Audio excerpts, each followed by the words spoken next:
Hello and welcome to CPSA Everyday. I'm pleased to introduce to you today our speaker, Anahita Keyhani of Altasciences, who I've known for quite a few years in different roles, and we've had quite a lot of fun along the way. And she certainly knows to put me in my place from time to time.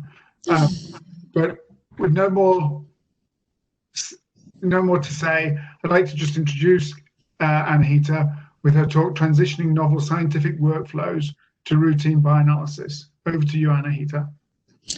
Thank you very much, and thank you so much to Neil and Mike and CPSA Everyday for thinking of me and having me participate in this new project and the new way of seeing things. So today I'm going to talk about the transitioning novel scientific workflows to routine bioanalysis. And this is something that has always interested me, because when I first started out in the industry in a CRO, I noticed that there was always the people who were the scientists and the leaders. But then when we wanted to move things into the routine work, that's really where a lot of the gaps came to be seen. So if we think of science and innovation in bioanalysis and application and implementation within a CRO, innovation is often driven by the motivation of one individual or a small team. So if we think in the terms of Malcolm Gladwell, who basically had this in one of his books, innovation is a strong link game. It's very strong people with a lot of knowledge, in-depth knowledge, very motivated individuals. So science is at the forefront of innovation. However, once we have that science in place, setting the workflow foundations and managing logistics becomes just as critical. And innovation to implementation, in my mind, switches from being a strong link game to a weak link game. So what do I mean by that? I mean, for successful implementation of novel bioanalytical workflows, we have to objectively identify the weak links. So the strategy is to address the weak links and also win the hearts and minds of the stakeholders. Because when something is novel, something is new, you're talking about change, changing at every level and doing things a different way. And people don't like change. Just as we've seen with the pandemic, we've had to change because we've been forced to change. It's not that we ever thought we would be where we are now and the way we're living our lives and doing our work if we hadn't been forced to do it. So hopefully we won't have any more situations like this one. So really change, you have to win the hearts and minds of the stakeholders. So I'll give you a little bit of examples. Here at Altasciences, we've delved a lot now into microsampling. So if you think about microsampling, you take the sample, the subject or at the clinic, they put it in this bag, they send it to you, it's at room temperature. But what happens? So if you just think of the sample, for us when we started, we put the science together, we got the method set up, we even set up the method SOPs and the SOPs for managing a validation or sample analysis. We first set it up, but then there were all these weak links that we identified. For example, when the samples would come in, when you get plasma samples, they're frozen, you scan them and you put them in the freezer, -80, -20. So we had to think about, okay, these samples are coming in a pouch, which they're supposed to put desiccant. But we found that a lot of people don't put the desiccant. So that became a new workflow. We had to make sure that when the samples arrived, the pouch was checked to see if there was desiccant in the pouch. We had to now, do our sampling. Again, when you spike standards in QCs, you spike in plasma or serum. But now you had to make these standards in QCs with the VAMS, the volumetric absorptive microsampling device. So when you did whole blood stability, you usually do it for the time of from blood collection to plasma or serum harvesting, but now you have to have this whole blood stability to cover the amount of time that it's going to take you to prepare these standards in QCs. So all of this became, new workflows and training people and putting in the different organizational structures and support that they could do this correctly. And, you know, one of the things that we did when I talk about winning hearts and minds is we also used a lot of the discussion of why this is important. Why is microsampling important? How is it going to help pediatrics? How is it going to help sick patients? Sampling from home, removing the burden of maybe going to the clinic. So by bringing this new innovation, yes, it's going to disrupt your workflows. It's going to be new things to learn and new processes. Look how it's going to help society. You know, people relate to children. They relate to, you know, their relatives who are ill and might have to go all the way to the clinic. And then we also, suddenly you have a new thing to store. So you can see here, I have a picture of our storage facility for these samples. So these samples, you know, they first came in and we had them in a cabinet, but then they became more and more and more. So we had to, again, think of this as a weak link and address it. So we set up our storage area. So another example for the microsampling was, again, the TASO device. Again, the science was really easy. You have the scientists taking care of it. They understand. They're your strong link players, and they can manage it. But then now you have this TASO device, which collects blood in this little tube. We had to get the little centrifuges, the sprout. We had to have people learn how to, you know, use them in the clinic, use them in our lab, and make sure that the new processes were well implemented. So that's for microsampling. Do you guys have any questions? No? I think it's great examples, Anahita, of just change and the difficulties of change. And you know, you've absolutely nailed it in those first couple of slides that technology has come along, but turning that technology into a solution that actually makes a difference, that you can use, that's going to make a difference for the patient and meets the regulations, is difficult. And you know, a lot of people think you can just buy a technology off the shelf and the problem's been solved, and it's not, because you've got to deal with people and you've got to deal with change and change control. And you know, you absolutely nailed it, Anahita. That is the difficult piece. And that's the bit, you know, if you don't bring those people along with you and help them through that change, it's just not going to happen. It could be the best technology the planet has ever seen, but it will just end up in the dustbin and no one else will ever use it because you've not handled the change very well and you've not addressed people's conservatism and their reluctance to change. And I'd be interested as we go through just hear how you in your organization you deal with that kind of change and how you work with people. Yeah, again, it's the people that are the most important. I've come to this, this is how I see it. You can have the most amazing technology, the most amazing instruments, the most beautiful lab, but it really comes down to the people and bringing the people with you and really capturing their hearts and minds. Another workflow that, again, we've implemented in our lab, I would say extremely successfully, and again, due to the strong scientists that we have, is hybrid LBA LCMS assay workflow. So again, the immunocapture complex, we have the Kingfisher, we have the thermocules active and the SciXs. And again, we were a laboratory that was used to doing small molecule bioanalysis by mass spec. So again, this brought in, again, additional complexity. We now had to manage these critical reagents, which usually in a small molecule work, you don't. So we had to bring our people on board, from our technicians to our biochemical principal investigators, to manage these and to develop evaluations that you need to do as part of validation, cross-validation, moving from lot to lot. Because again, as we've increased the complexity of bioanalysis and we're using more and more supplies from different vendors, the quality of those supplies have to be considered. And again, for a mass spec lab that was doing small molecule to transition to these large molecule analyses, this again became a weak link that we had to address. And again, most small molecule mass spec assays are usually done within the day. When you're doing the surrogate peptide approach and the digestion and all that, now you're moving to a 2-day assay sometimes with incubation.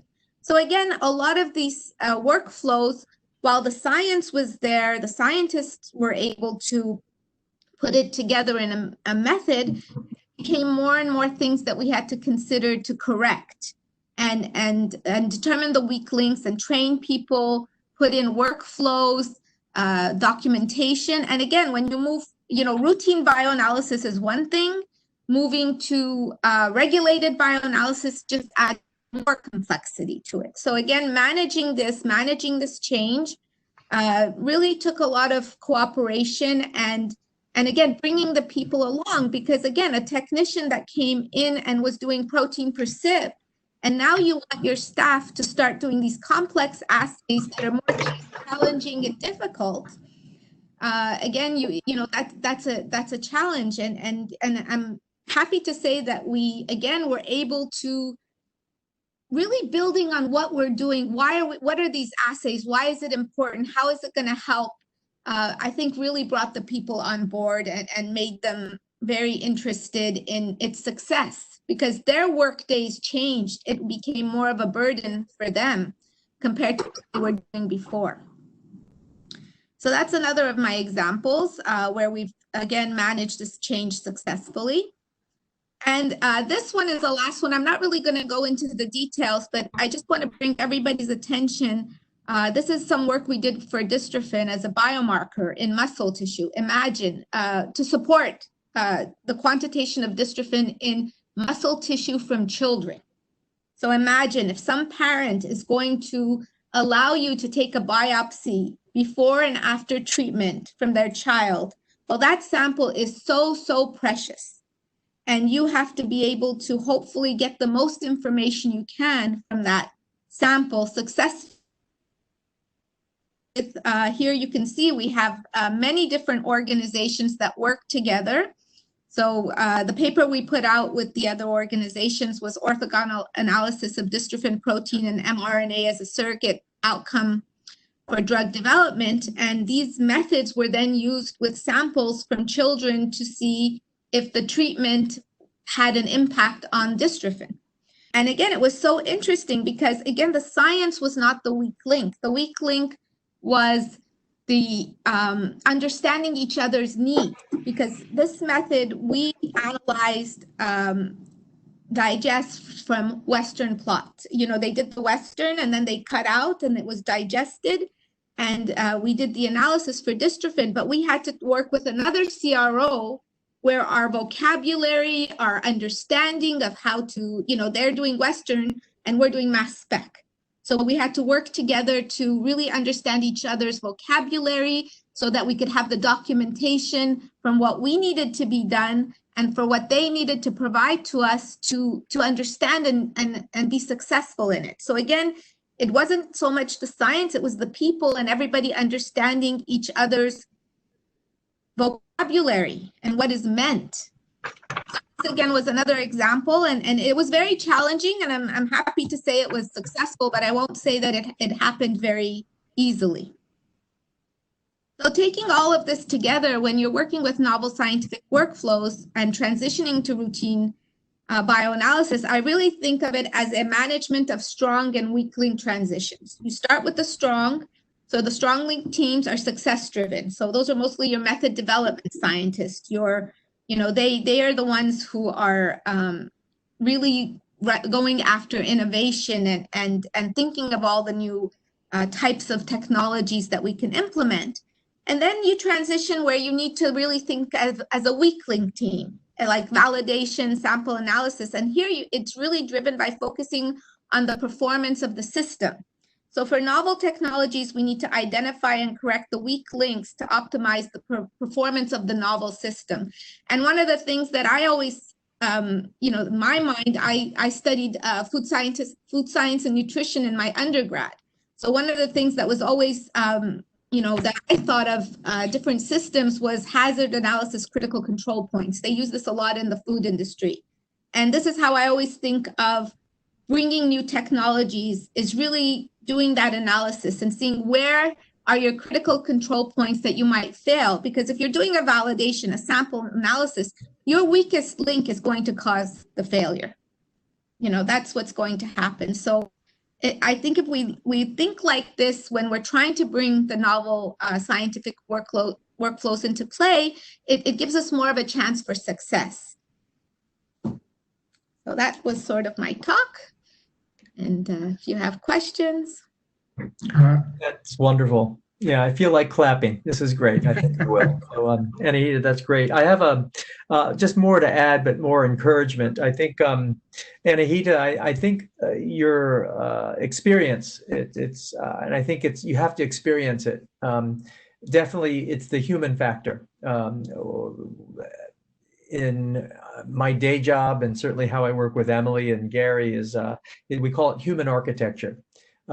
When you're only as good as your weakest link, and it tends to be human, winning the fight. And this is something empowering, which is our weakness is our strength, because when a human believes and they feel included and empowered or important, it's transformative. So the way you said it can tell you've done it. So I applaud that, because oftentimes, particularly a scientist, even the most human, we can just look at a technology and we think that it just can work itself. And it's, that technology usually needs infrastructure driven by humans, right? So you can have an automobile, but without traffic patterns and roadways and infrastructure, it's just four wheels and an engine. So that's quite astounding. I'll yield to Neil, because I can tell he's got a lot to say, but I think if we could share this conversation, I think this is a lifetime achievement, what you had, just not in just sampling and what method validation, but it goes beyond, it's very deep. So it's just wonderful.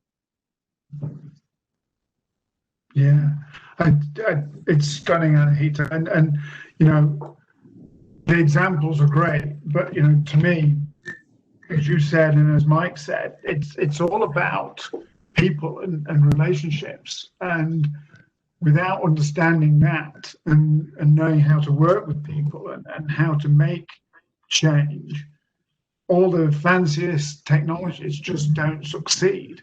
So I just wondered whether you could give us a little bit of insight as to how at Altasciences, there's a lot of companies out there that, fail at this kind of thing. Whereas, you're showing three beautiful examples there of just how you as a company and you as individuals have succeeded in doing this. So what's your magic sauce? Well, I would think the most important is always to begin with the end in mind. And I find a lot of times, I've been told multiple times on the phone by sponsors that, well, just do the method development and validation and don't worry about the samples. I'm like, but the samples, that development, that validation, I need to have some idea of the samples so that I can help you. It comes as simple as the anticoagulant. Yeah. That is the point of developing a method with K2-EDTA if somebody's going to collect those samples in sodium heparin. Of course, you can go back and do, more work, but more work is cost and money.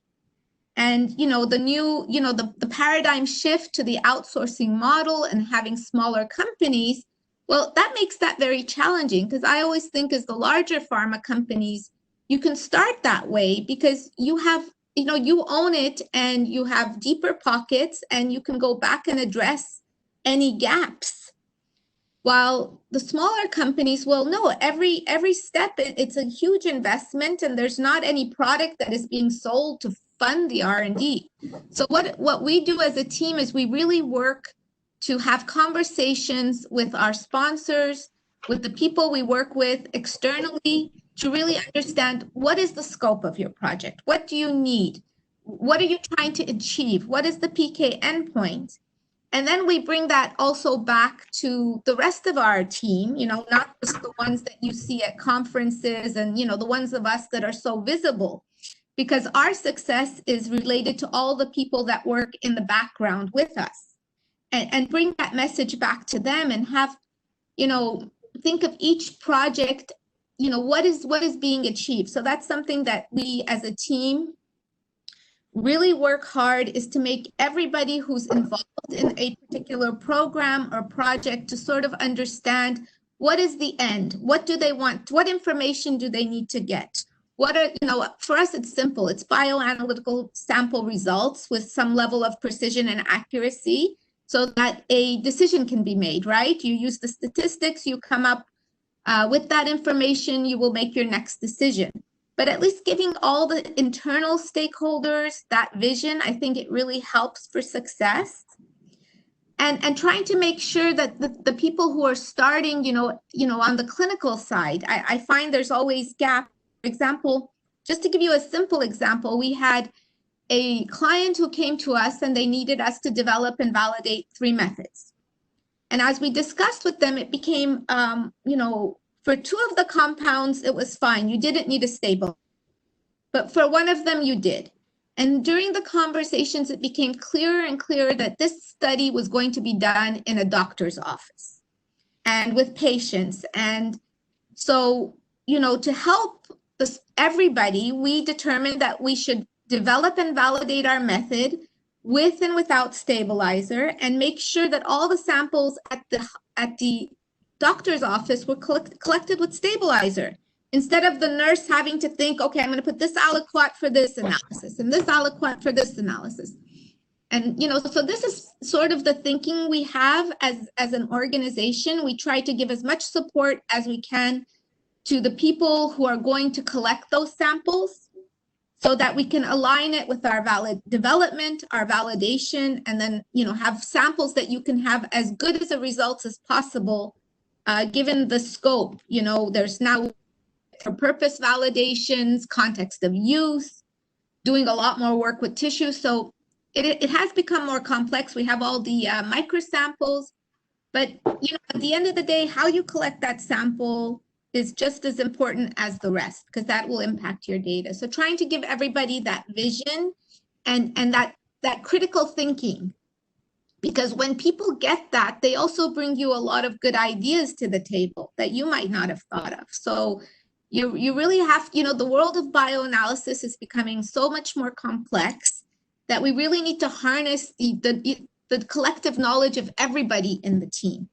You can't just, rely on your strongest people because they're not thinking of, the devil is in the details. So they might not be thinking at that level. They're thinking at a much higher scientific level, while you want it to be more operationally, logistically successful also. Yeah. And since you are, you do a lot of microsampling and the patient-centric sampling, you would be surprised how many VAMS samples we have received at our site on dry ice. I know, it happens all the time. And I've heard of people receiving them on wet ice as well. It's bobbing around. But again, probably the person at the clinic who always collected blood and plasma,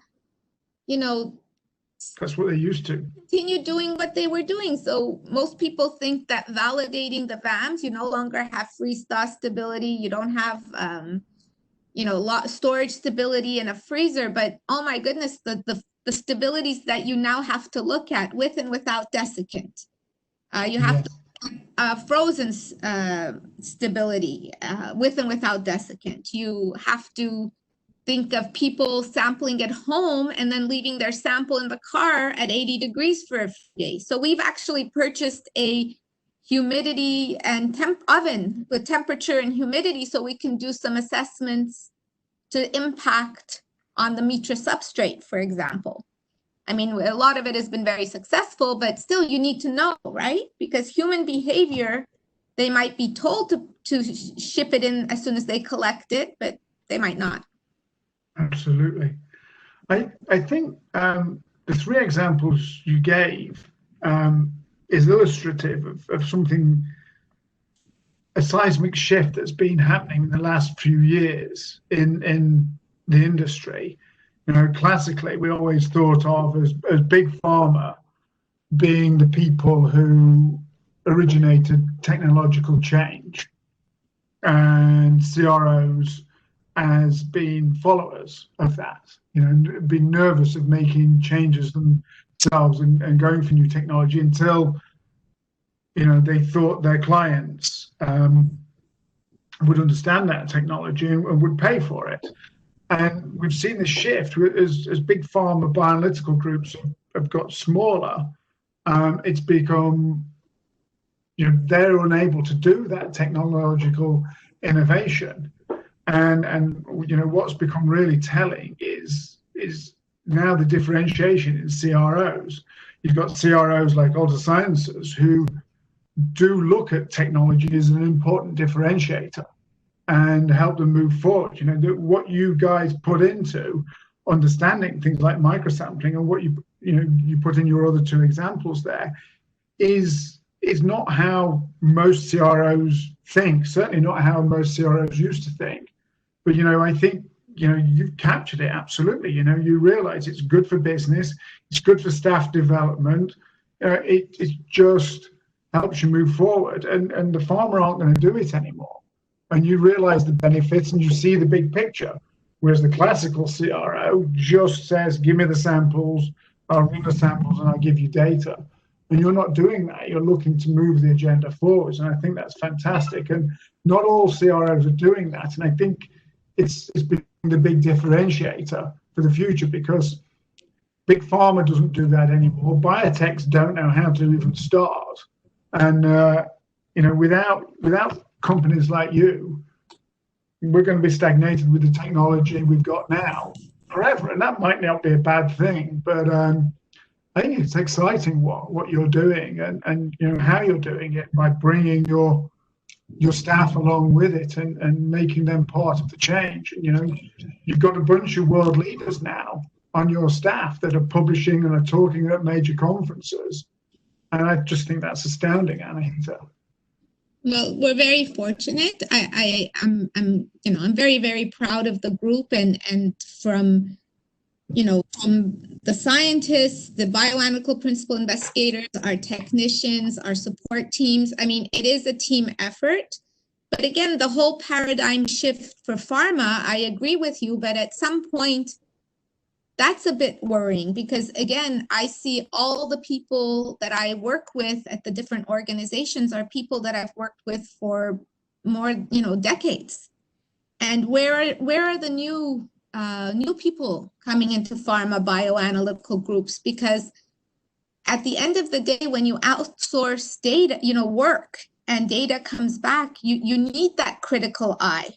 And that critical eye comes from experience.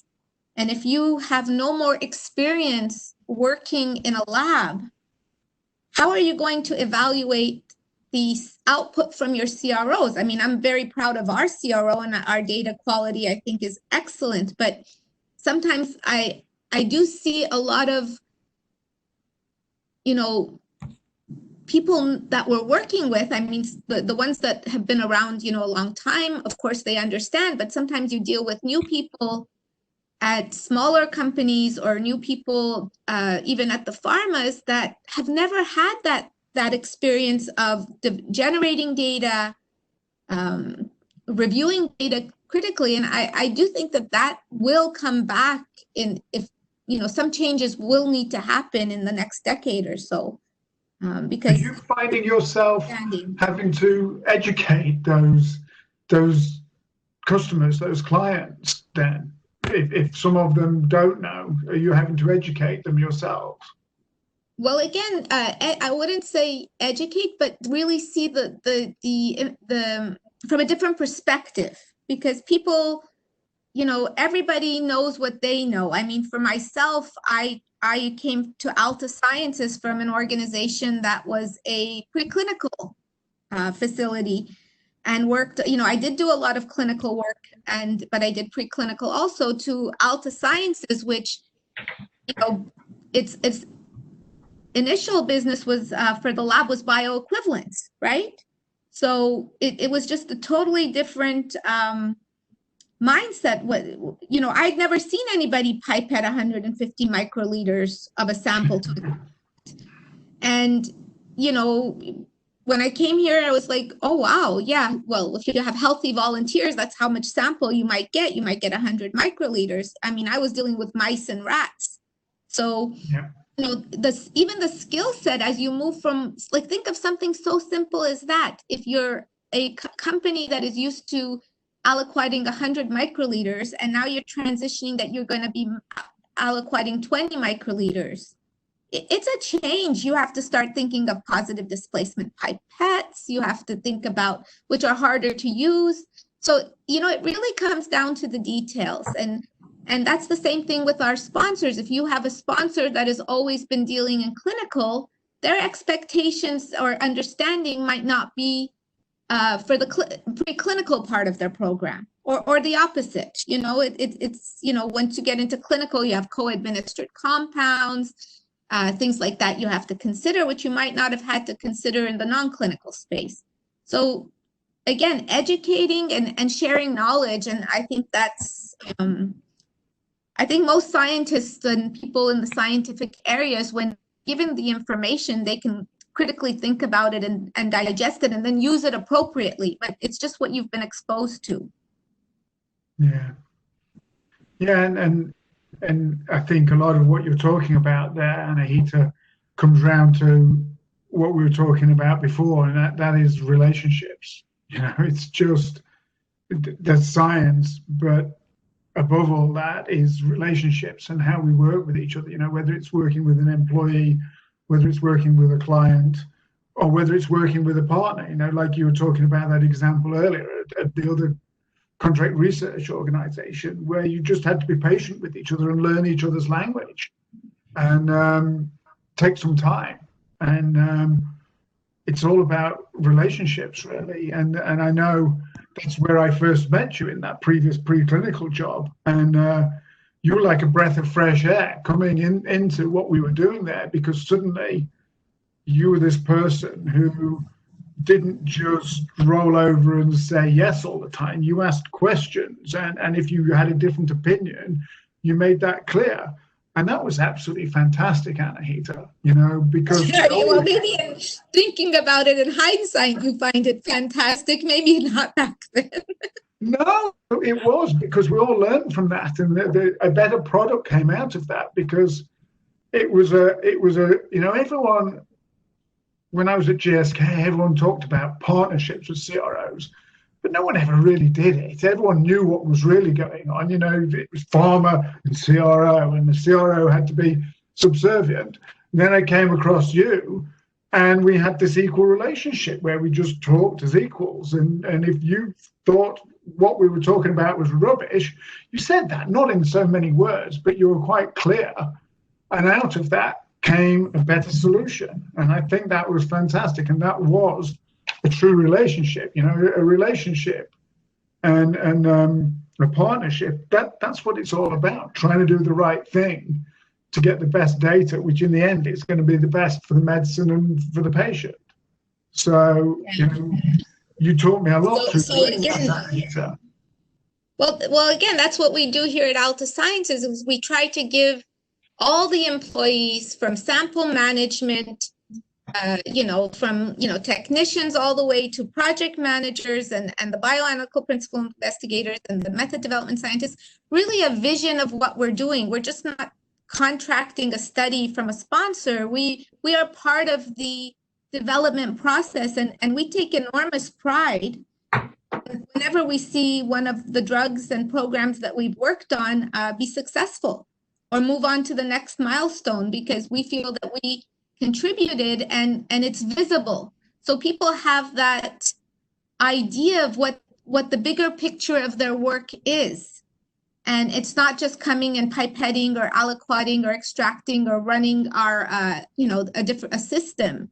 It has an end result that is going to hopefully help people. And everybody knows people, so. Yeah. No, absolutely, Anahita. And it's kind of hard to follow what you just said there, because it's absolutely perfect, and a great summary for how you work and how you think and how you make a difference. And I think what you do is, you may not realize it, but it is different, and it is different in a good way, and that's special, and it rubs off on the people around you. And I've met a few of the people that work with you, and that makes them different and special in a good way as well. So, you know, congratulations to you in what you do and how you do it. And may you keep on doing it, Anahita. It's, thank you. You should be proud. So that's probably a good place to end this CPSA Everyday event. Thank you for everyone for listening, and see you in another event soon. All right, thank you. Bye.